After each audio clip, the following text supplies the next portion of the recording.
Hello everybody and welcome back to the NK Maribor save. Something slightly different today. It is a 5-year review of everything that's hopefully happened in the game since its start, really. That's another way to describe it, yeah.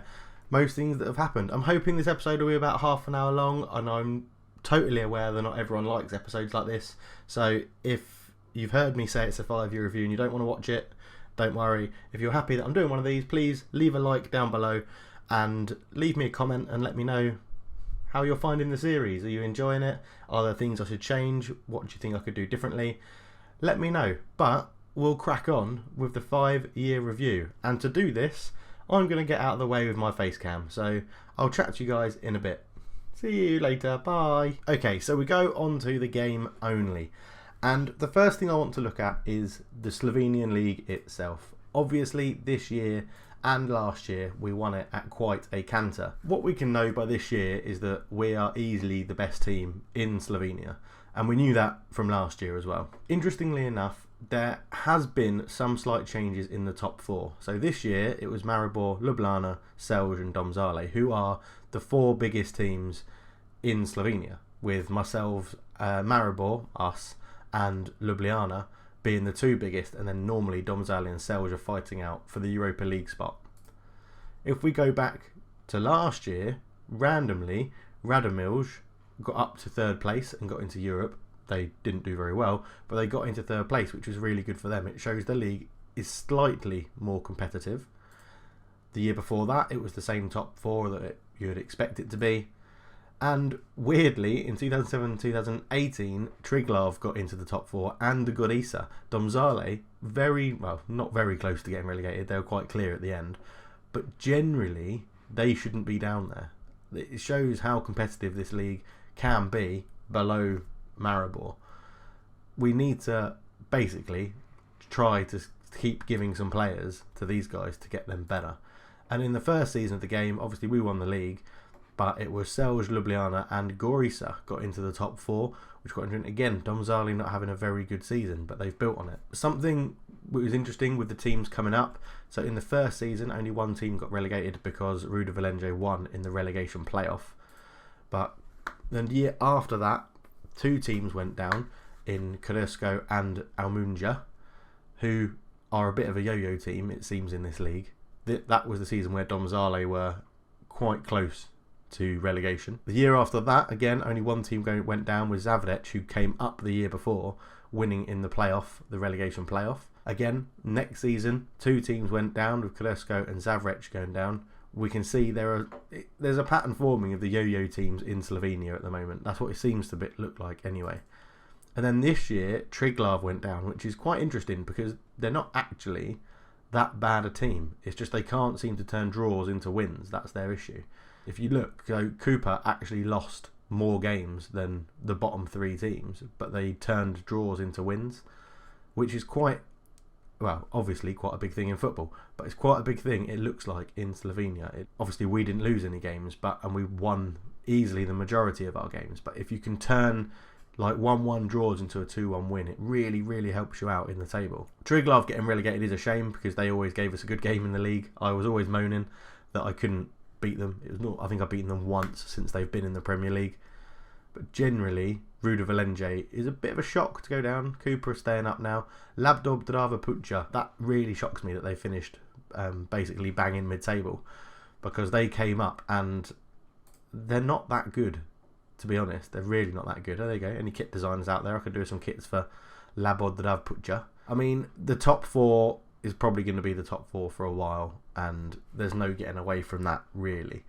If we go into some stats, generally, because we win the league so easily, we boss all the stats, which is totally fine by me. If you look at this, games without losing, 75 games in the league we've played without losing, which is a ridiculous record. And obviously, 2 league seasons unbeaten, that's just insane. I've never done anything like that before, ever. Where we've been mixing up our formation a bit, we've lost a little bit of possession, but it doesn't really matter because we won the league unbeaten. We've had 9 penalties given to us, so the most in the league. We've scored 6 of them after Barman missed 1 and Takax, I think, missed another. Headers, we're pretty low down for winning headers, which is quite interesting, actually. I should probably look into that. We are 4th for the winning ratios, though, so although we're not winning many, it probably means we're not actually challenging for that many. We're not at the top of the form table anymore because of how we ended the season with a draw, win, draw, draw, win. Ljubljana ended it with 3 wins, so they're top of the form table at the moment. But we are top of the away form. Win, win, draw, win, win. I don't know why we're so good at playing away, where we've got better players, but generally, that's what it is. If you look at games without losing, Labdov Prudja obviously had a great run somewhere, not losing in 12 games, but R75 easily sits at the top. Triglav went 0 games without losing, so they never had a run of more than 1 game without losing. That's pretty terrible. There we go. Games without winning, Triglav 7. Wow, that's why they got relegated then. But as you can see, generally in the stats, we do boss everything. We've scored the most goals. I'm pretty sure we've conceded the least yet, 16, by some way. That's insane how good we are. Actually, that's something I wanted to show. If we look at the league table, if we compare our form this year to last year, I said Schmeichel made a big difference, but I think generally overall the maturing defence has made a difference. So this year we scored 73, conceded 16 with a goal difference of plus 57. The year before we scored more goals, but we also conceded more goals. We did have a better goal difference, but that's neither here nor there. It's all about the maths at the end of it. And I think conceding less goals, 6 less goals in a season, is a mighty fine achievement. The previous season we conceded 28, so again it was slightly higher. We scored 78 with a goal difference of 50. And the season before that, when we actually lost 6 games, we conceded 33 goals, which is quite high. It's actually in and around the rest of the top 4, so that was quite interesting to find out. The season before that, we only lost 1 game and conceded 25. So generally, our defence has been pretty solid. We're getting our average goals conceded down compared to the rest of the league, which is what I want. It's really good to be like that. As they say, strikers win your games, but defences win your titles. It's always important to remember that in Football Manager, that a strong defence is much more important than a stronger striker, because someone will score goals eventually. If we go from there into the Cup, we'll go through the Cup history very quickly so we can see who's won it and whatnot. So obviously we won it this year with a 6-2 win over Celje. A very, very easy game, a lot easier than I thought it would be. For that, Celje beat Triglav in the final. That was when Triglav went on a good run. We got knocked out quite early doors. I think that was the game where we got knocked out to Domzale on penalties, which was a shame. Before that, we won it 4-0 against Triglav. So Triglav got to the final twice, lost both times, and then got relegated this season. That's pretty bad luck if you ask me. Before that, Ljubljana beat Celje. And before that, we beat Maribor. We are Maribor. We beat Olimpia Ljubljana.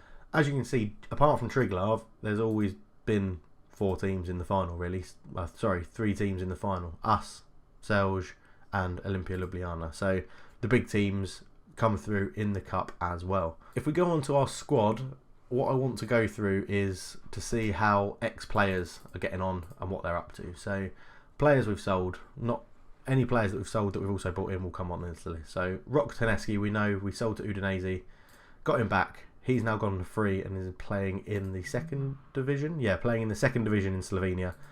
Never really fulfilled the potential that Udinese saw in him, which is a shame. Matt Vaya, 34 years old now, plays for Royal Antwerp. We sold him to Heerenveen for 250k. He then moved on a free to Antwerp, so didn't set the world alight after that. Dino Hotic, we sold him to West Ham and bought him back, and then we released him on a free because he just wasn't, we sold him for very minimal amount of money because he wasn't doing very much. Other big players that have gone, Sonny Omarigi, he was generally quite a good striker for us when we first joined the club, but we sold him on to Slavia Prague for 300k, and he stayed in the Czech Republic and is now playing for Liberec. Again, not doing too much with his career after leaving us.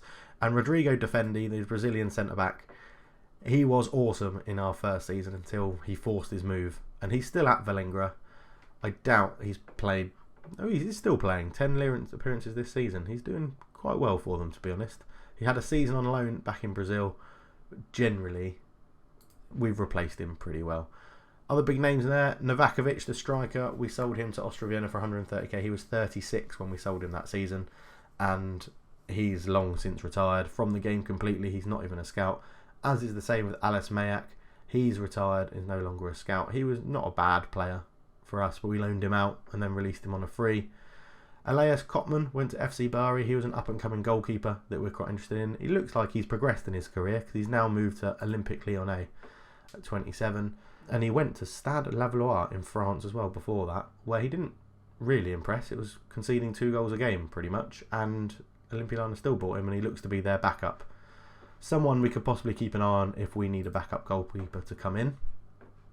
Into the second season, and don't worry, I'm not going to go through all of these players, just the big ones. Martin Kramaric was the big out this year, and he is still at Dynamo Kiev. He's had a couple of loan spells, I think, places. Terek Grozny in Russia, he went out on loan.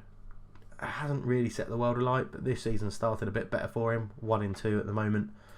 He is available for loan, I think, or he was available for loan. So we may see if we can get him in. He wasn't too keen on moving back to Slovenia just yet, though. Other than that, there wasn't really any big outs. Mateusz was obviously quite instrumental for us. He's now back on the transfer list as a 34-year-old at Heerenveen. I won't be going in for him because he's not very good. Generally, yeah, it's interesting looking back at all these old players and seeing how they're doing. 2018-2019, we had obviously some big leavers. Filip Mexis came in for a season and did all right. Handanovic became our goalkeeper coach. And yeah, they were 2 big players that left. On the outs, though, this is where we had a big selling year for 2.5 million for Balkovic, who obviously is now back at us. We've bought him back. He has some clubs interested in him, and he's one of the players that could well be on the move during the clear out. He's no longer one of the top performers in the club. And he's made some appearances this year, but since he re-signed, 28 appearances isn't that much. We'll see if we can get 2 million for him, because then we'll still be 500 grand up on what we sold him for originally. We also had Luka Vlahovic moved to Mold for 1.1 million. He stayed there, but his value has dropped significantly. He's done all right while he's moved there, to be honest, but I think we cashed in at the right time. Moving on into the 2019 and 20 season, our big out was Alex Filler, 3.8 million, and he's still there and he is doing well for them. He has played pretty well. He's been a regular starter for them. It was a good move for him. Our scouts are saying we should try and sign him back. I'm not interested. He can stay there. He's doing well. His stats haven't really improved since we sold him, but generally, again, we got a good price for him at the right time. Stefan Savic went for 4 million to Stade de Reims. He's still there. He's got a club interested in him. Who's that? Bochum in Germany are interested in Stefan Savic.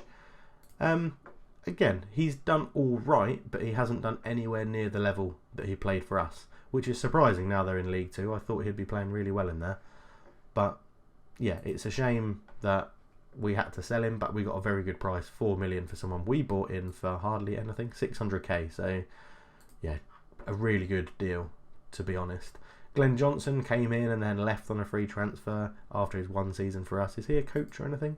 He's a director of football, a very bad director of football, Glenn Johnson. So he actually signed for Nîmes Olympique in League 2 or Ligue 2 and was terrible. So it looks like they just released him at the end of his contract. We got a good 9 games out of him for 80k. We then had Dennis Schmee, our awesome centre-back, who moved to Soj Montbellard. That's it, I couldn't remember the last bit of their name, in League 2. And he's moved for 3.5 million to another Ligue 2 side. Again, another player that's never really captured the form he had when he was at us. So we'll keep an eye on him. His stats are decent. I honestly think Kavcic and Karic are better than he is. So I think, again, we sold him at a good time. He sort of forced the move through anyway. Gail Primek was a guy that we bought in. He's now moved back to Ljubljana? No, sorry. So we signed him from, Domzale for, Radomir, for 300k. Sold him to Celje for 375, and then Olympiada have bought him this season for 450. So he's doing all right, actually. He's had a good career. I'm glad he's staying in Slovenia. Hopefully getting lots of good football for them. On to the 2021 season, 32 million worth of players sold this season. And we all know where most of the money came from. If we scroll down to him, it was a sad day. But where is he? Where's he gone? There's Zancella. Where is Luka Zahovic? Why am I being blind? There he is.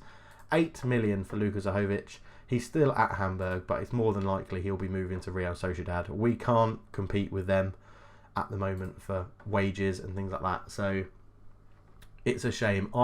Someone posted in one of the comments, I think it was Cami, saying, I'm really...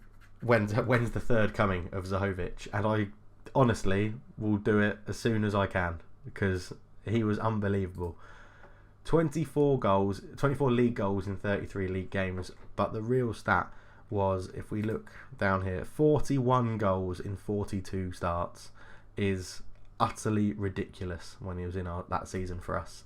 He was undeniably the best player Maribor have ever had.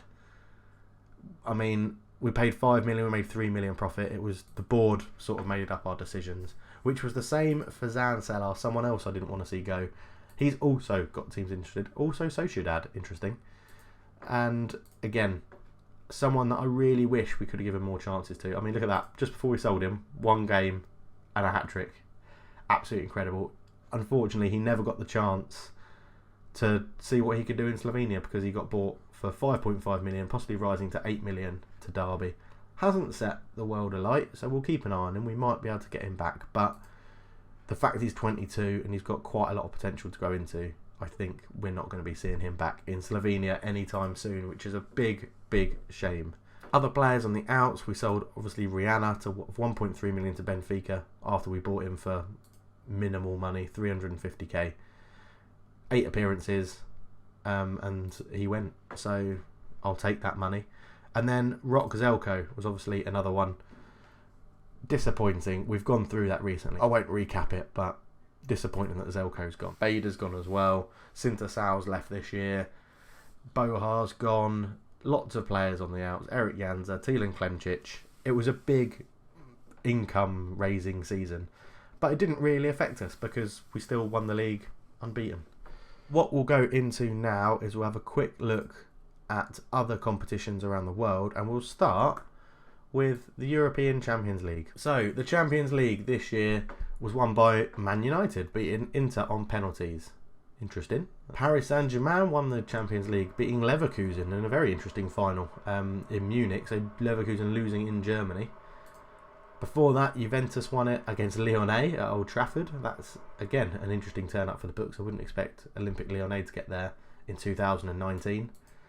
Before that, Paris Saint-Germain lost to Tottenham in Kiev in the Ukraine.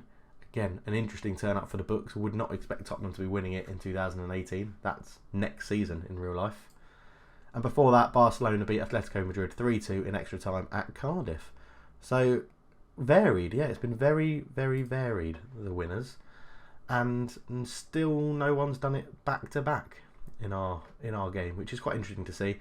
Man United then winning it. The team I support, Jose Mourinho is still in charge, which is interesting. Paul Pogba's still there as vice captain, and Inigo Martinez is their captain, and he's not looking too bad at all. Not looking too bad at all. If we go into the Europa League, it was won by Spurs, so they've won now both the Champions League and the Europa League. Played in Germany. They beat Liverpool 3-2 in an all-English final. Internationally then beat Tottenham the year before, so Tottenham have come very close to doing it back-to-back. But that was held in France, in Paris, and Inter won 2-0. So Inter won the Europa League and then got to the Champions League final, which is some achievement, to be honest. Porto won it the year before that, beating Dortmund, which is very, very strange. I've got a feeling that's the year when we had a really good run in that, and we lost, unfortunately, to Sampdoria 2-1. But yeah, so that was a very, very good season for us as well. That really helped our coefficient, which we'll get onto in just a sec. But Porto beat Dortmund in that final. Benfica won it, so it was won by 2 Portuguese teams in a row, beating Chelsea 3-1 in London. So Chelsea would have really been annoyed by that. And then the year before that, the first season of the game, Man United won it 3-2, beating Sevilla in Stockholm. It's been quite a good era, really, for English teams in Europe, so they're all doing pretty well. We'll go on to the Super Cup and we'll look just to see who's won it out of those. So PSG won it last year, 3-0 against Internazionale, or Inter. I don't know why I keep using their full name. Juventus beat Porto to win it. Tottenham beat Benfica, so they've actually done a clean sweep of all competitions in Europe, which is fairly interesting. And Barcelona beat Man United in extra time. And before that, in the first season, Real Madrid beat Sevilla in extra time as well. So we've gone through all the competition winners. We'll have a look at, not the coefficient, I want to look at qualification places, because interestingly we got some news And there it is, right on the top page. Slovenia have moved up 2 places to 14th position in the European nation coefficients, overtaking Denmark and Norway. As a result, they'll receive an extra Champions League place. So what this means is I'm now pretty sure we are staying in the same things we did. So we go to the best place third qualifying phase. But whoever finished second in the league, which I think was Olimpia Ljubljana, will also be going into the Champions League, which means they get more money, they get a higher reputation, and the whole league gains as a whole. We just need them to actually do something useful with it. And the Europa League stays the same, so we've got we bump a team up from the first qualifying round to the third qualifying round, but the team's amount stays the same. I'm not too sure why it still only says in the league, oh god, this is a long way to get there, that we have, we have 4. So we're in the Champions League. Olimpia Ljubljana must be in the Champions League. It's probably because the season hasn't officially ended yet. But yeah, so if we go back to the coefficients that I was looking at, Europe qualification places is what I was looking at. So yeah, as it said, we've jumped to 14th, overtaking Norway and Denmark. Scotland have also risen slightly as well. And there we go. So best place qualifying 3 and Champions League qualifying 3. 2 people go into the third qualifying round of the Europa League, which is good because it's quite 2 teams in that means that there's a good chance of getting into the group stage, and 1 into the second qualifying round. This all comes from your club coefficients, which if we can find ourselves, there we are, 14th. And this is what I really wanted to get in depth about, because the season starts there, 17-18, does it? Or does it start 16-17? No, the season starts there, 16-17. If we can try and highlight us, 14, here we are. So you can see that we were ticking over, so it's group stage of the Champions League, group stage of the Champions League, but not doing too much. And then that 8 there was our Europa League run, which was incredibly significant to up the rankings. That shot us up the coefficient rankings, which was really, really useful. We had some good results in 2019-2020 season, which increased our coefficients slightly, which was very good. And then this year, we didn't win a game. So those points came from draws against bigger teams. What it is doing, though, is it obviously works out your coefficient and how you're doing generally over time. As you can see, we are catching up on Austria, and we're not too far off Turkey. It's the 22-23 coefficient that's quite interesting, because obviously it works out a year in advance, and in this one we're actually really close to Austria, who are 1 league above us. And I think if we have a good season in Europe, and by that I mean win a couple of games in the group stage, I think we'll jump up, possibly a couple, but we'll have to see, because it does depend obviously on how the teams do in these nations as well. We're still some way off the top 10, and that's where we'll need to push. That's when you get the real walk-ins to the group stages and things like that. You don't have to play qualifiers, but we'll have to see how we go with that. Really, the coefficient is improving, and that's all we can do to get the league higher rep and an increase in reputation. Whilst we're here, we can look at the competition rankings. So what we can show you is, where are we? There we are, Prva Liga Telekom Slovenia. We haven't changed our ranking this year, but we're up to 3-star. We start as 2.5, so the reputation is improving. We are edging slightly closer to the top 10.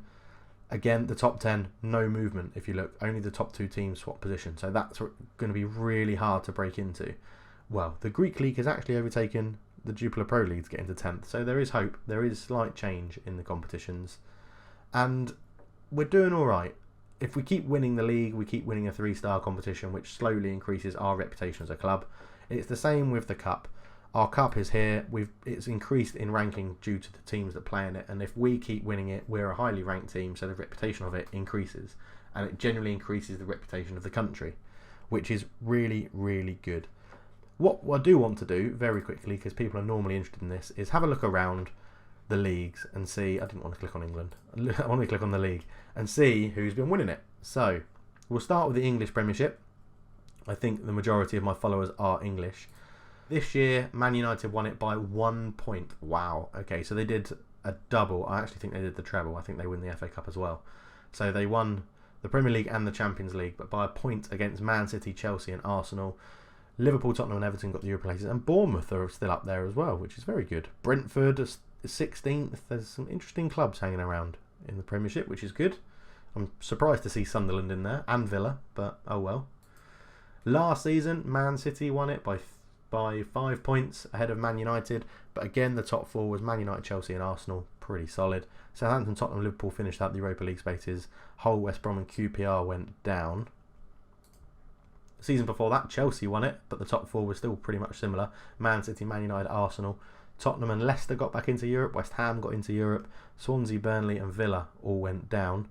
Any other random teams in there? Newcastle appeared to have come up and have done pretty well since they've got back in. Man United won it in 2017-2018 by 2 points. They do like to win it by a thin margin. Man City, Arsenal, Tottenham replaced Chelsea in the top four. Leicester finished 5th. Liverpool 6th, Bournemouth 7th. Chelsea finished down in 10th. And relegated was Palace, Norwich and West Brom. Interesting. Newcastle up in 9th. So Newcastle obviously came up in the first season. Man United won the league by 2 points. Cutting it fine, boys. Man City, Arsenal and Tottenham made out the first four. 5th, 6th and 7th was Liverpool, Chelsea, Bournemouth. Going down, Burnley, Everton and Watford. Everton are back in the Premier League, as we saw. They've obviously recovered slightly with Tony Pulis as manager. Good old Pulis. He'll keep some clean sheets for you. If we look at transfers, the biggest fee paid, Leroy Sané moved from Man City to Real Madrid for 74 million. Wow. Have they actually been playing him? They have. Sometimes the computer makes these weird transfers and then, yeah, sells. I want to do... Can you do all time? That was only this year. The year before that, 77 million. Renato Sanchez moved to Man United. They also got 70 million for David Alaba from Bayern to Man City. The year before that, Kevin De Bruyne moved from Man City to PSG for 118 million. Bloody hell. Antoine Griezmann seemed to replace him at Man City and Dele Alli for a combined price which was more than the 118 they got. And Riyad Mahrez moved to China for 55 million. Bloody hell. Throwing money around. Before that, 51 million, a bit more reasonable. Carrasco moved to Man City from Atletico Madrid. What was it? Oh yeah, Firmino moved to Arsenal. Yeah, I forgot we played Arsenal when he was there. But the year before that, Bernat moved to Man City for a potential 37 million. Lazio to Chelsea for 34 million. Interesting, Man United haven't really been up there for big money buys. I suppose the Renato Sanchez one, 77 million, is actually massive, Dave. What are you on about, you idiot? What I should do is, if I'm looking at the Premier League, we'll go and quickly... I won't go into that much detail, but I want to have a look at La Liga to see who's been winning that. So Real Madrid won it this year, Barcelona the year before, Madrid the year before that. Oh yeah, third, sorry. Atletico Madrid did it back to back, interestingly enough. They won it 3 times in a row. Very good on Atletico Madrid. Well done. And to think we drew with them this year in the Champions League and then got smashed by them. And last but not least, I want to look at Serie A. Let's just see who's going to win that. I assume it's going to be Juventus or Milan every single year. So Milan won it this year, then Juventus, Milan, Juventus, Juventus. And there we go. 2 teams winning Serie A every game this season.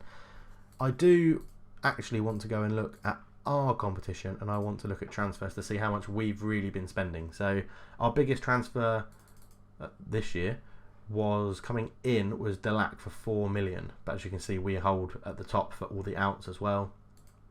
Before that we bought in Franco Lopez for 3 million. Luka Zahovic came for 5 and Bradley Dack from Gillingham came for 4.9, who has been an inspired signing. I think he's been absolutely amazing.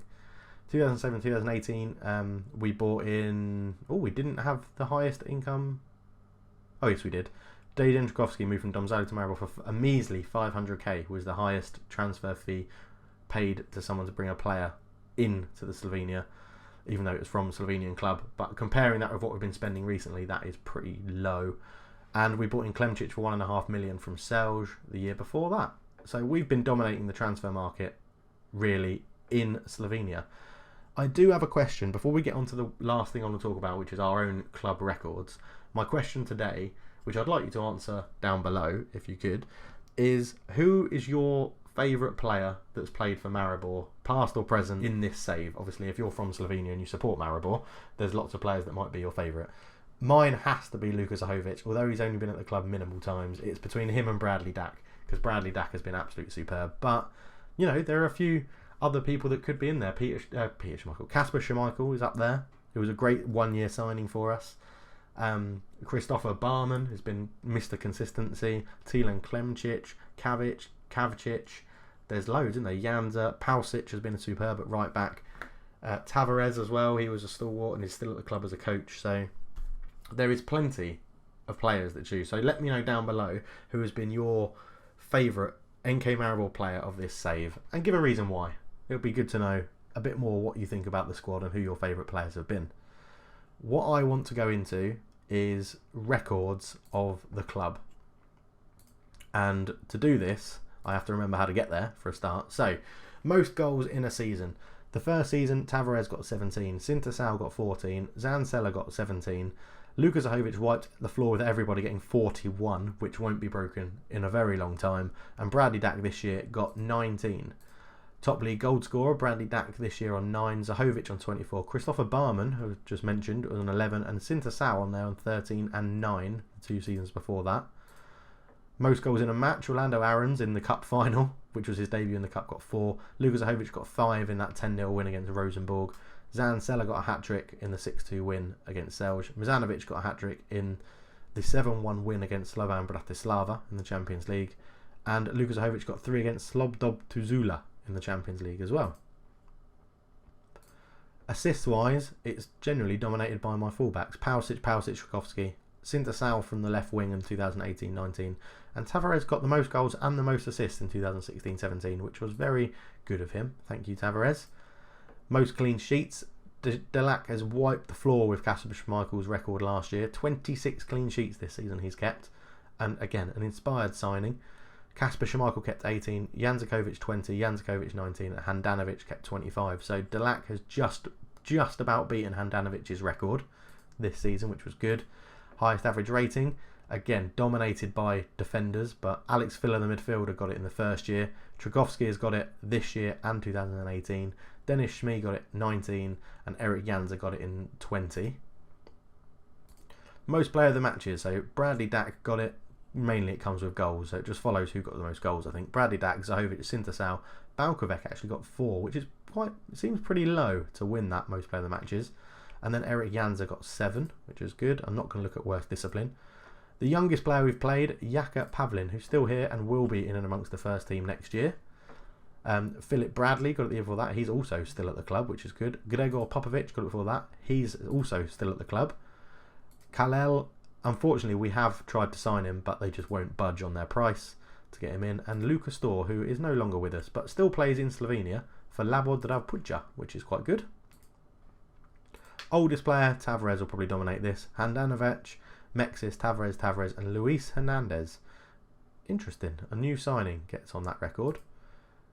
Youngest goal scorer, so Blade, I can't remember the name, but he's no longer with us. He's actually playing back in Slovenia. That's interesting for Olimpia Ljubljana, even though we sold him on. Kalel got a goal, Zancella, Rihanna actually got a goal on his debut, and Dave Ivan this year got it in the quarter final, which I spoke about in that episode. The oldest goal scorer, Novakovic, obviously, because he was about 39 when we were still at the club. Tavares, Sintasau, and Luis Hernandez. The fact that Sintasau, 29, so we didn't actually have that older squad, must have been that year, which is interesting. Fans Player of the Year. So Eric Janza won it 4 years in a row. So, yeah, it is quite annoying we sold him, but his replacement, Tragowski, won it this year. So my fans quite clearly favour left-backs. Fastest goal, 31 seconds Sintasau scored in the league, 1 minute and 35 Bade scored in the league as well, 2 minutes and 15 seconds Balkovec scored in the Europa League group game against AZ, 59 seconds it took Zahovic to score his first against Fenerbahce in the Champions League, and 38 seconds it took Duncan Watmore to score against NK Cooper. Transfer wise, as I said, it has pretty much been rising going in. Fee received, that Zahovic transfer fee will be, well, it will take a lot to be topped, I think. Spending, 3.3 million, 1.2, 11, 7.25, 13.5. What you can see here is a sort of pattern. I spend big-ish, I spend less, I spend big, I spend slightly less, I spend big. And again, this year I'm not expecting to spend quite a lot of money. I think we'll be raking in some more money. Probably not quite the 31 million we got last season, but again, income goes high income in, low income, high income in, low income, high income. So we'll see what happens this year. Attendances wise, we've been looking pretty good, pretty consistent to be honest. The highest attendance we've ever had is all Champions League games, as you would expect, and the highest gate receipts will match those Champions League games. That's just how it goes. Average attendances though, it is creeping up as we play more Champions League football and get a higher reputation. The attendances creep up, which is very, very good. If you want to pause and have a look at this is an overview of everything I've pretty much just gone through. As I said, we are playing unbelievably well at the moment in the league. The league is relatively easy. In fact, it's not even relatively easy. It is unbelievably easy. Whether we can keep up the unbeaten run to make it 3 league seasons unbeaten in a row will be mightily impressive, but I don't think we will. But I'm going to leave this episode here, and we're going to end on the board with the board confidence where they say we are amazing. They still don't like the fact I sold Zahovic, but it was more their decision than mine. But generally, I'm untouchable in the league. I'm still waiting for the Slovenia job to become available. That will be happening. As soon as it's available, I will apply, and hopefully I'll get it. We'll have to see what happens. Thank you very much for watching this little review video. As I said, if there's anything I missed out, let me know on Twitter @CulturedF, or let me know in the comments if you'd like me to look at something in a future episode, and I can go with you. Oh, one thing I was asked to show you that I have forgotten is I am now into the icons level. I was favoured personnel for a while. I'm now into the icons, so I'm moving my way up. We will be a legend before long. We've got quite a few players joined in favoured personnel since we took over, which is pretty good. And yeah, so that's the last thing I wanted to do. Other thing to do, obviously I mentioned it before, the question today, let me know below, who's your favourite player so far in this save? And hopefully you'll be around for the next 5 years and we can enjoy this series together. But thank you very much for watching, and I'll chat to you guys in a bit. I am out.